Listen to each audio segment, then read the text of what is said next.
Lei de Cachurute, lei alimentar. Muito bom. O que se pode comer ou não pode? Estaria essa lei valendo para mim também, Paulo? Olha que legal. Para quem é crente, que as pessoas têm mania de falar assim, não, Deus deu uma dieta para os judeus, porque os judeus estavam lá no deserto. Mas eles esquecem que quando a Torá foi dada, tinha lá os cabeças das tribos, tinha 70 anciãos. Moisés não estava só na situação que fora ímpar para todo o povo. Isso mesmo, isso mesmo. O que você nos diz? O senhor toca num ponto muito relevante, que Moisés ele não está isolado, né? O próprio Deus, quando vai falar com Miriam, quando Miriam fala mal de Moisés, né, com Arão, Deus fala assim, profetas entre vós eu uso com visão, com revelação. Ou seja, não tinha só Moisés como profeta. Miriam mesmo fala isso, Deus só fala através de Moisés, o que nos deixa uma pista de que Moisés é um grande profeta e legislador, mas haviam outros profetas no meio do arraial. Esses homens que eram os cabeças das tribos, que julgavam o povo, as coisas menores, né? E foram cheios do Espírito que estava sobre Moisés, né? Lembra disso? 70 que o senhor comenta. Eles eram cheios do Espírito de profecia também, e eles julgavam e profetizavam. E o que é interessante é que Moisés recebe esta lei, ele recebe uma responsabilidade maior, não é? E essa lei de Kashrut vem da palavra kasher, que os judeus norte-americanos falam kosher, né? Porque tem um sotaque diferenciado, né? Mas a palavra é kasher. Kasher quer dizer aquilo que é apropriado, não é só alimentação, mas qualquer coisa, uma roupa, tudo está dentro da orientação de kasher. Porém, aos judeus foi dada uma dieta, não só no sentido de comer algo selecionado no deserto, mas é uma lei para toda uma vida. Agora, para o mundo em geral, nós vemos que antes de Deus dar a lei no Monte Sinai, Deus deu uma lei para Noé quando ele desce da arca.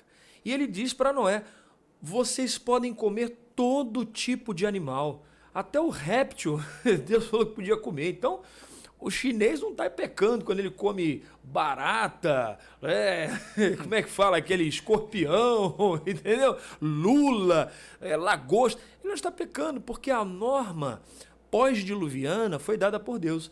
Tenho dado todos os animais, podem comer de tudo. Tanto as plantas quanto animais podem comer de tudo, obviamente com determinado equilíbrio. Porém, quando vem Moisés, Deus dá uma dieta diferenciada justamente para mostrar para o mundo fora do povo do judeu que o povo era guiado por Deus até na mesa da comida.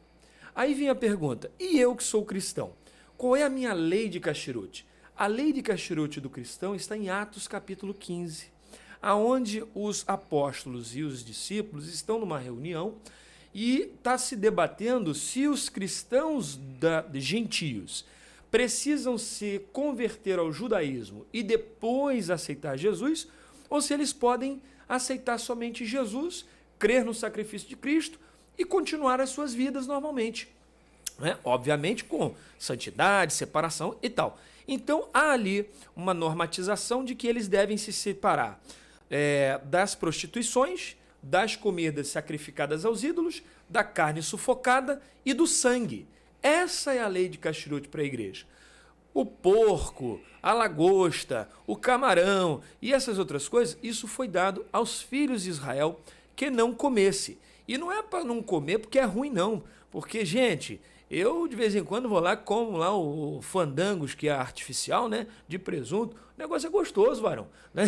Então, se você está comendo seu porquinho aí, come o porquinho, seja feliz, dá glória a Deus, porque Deus não te desobrigou, né, das leis normativas, das leis éticas, mas te desobrigou das leis de Kashrut. Você pode ficar à vontade, comer barata, grilo. O pessoal fala assim, mas o carrezinho é tão gostoso e tal. Eu falei, irmãos, eu gosto muito dos reformadores também. Sim. E eu gosto muito da expressão do John Stott, os puritanos, que né? diz assim, a Bíblia é toda para o homem todo. Exato. Não tem como eu assaltar. Eu gosto disso aqui, eu não gosto disso. Eu gosto o Senhor, meu pastor, nada me faltará, mas quando... Não cobiçará a mulher do próximo, eu já deixo pro lado. Não fofocarás, eu já também não, né? E as pessoas têm essa mania, né, de fazer da Bíblia como se fosse algo à la carte. E, na verdade, pastor Paulo, eu sou um tanto mais agressivo na fala, sim, apesar do senhor falar assim tão bem e brilhantemente, da questão de quando Deus fala com o Noé, né? O Noé. Sim. E aí ele vai dizer, pode comer de tudo.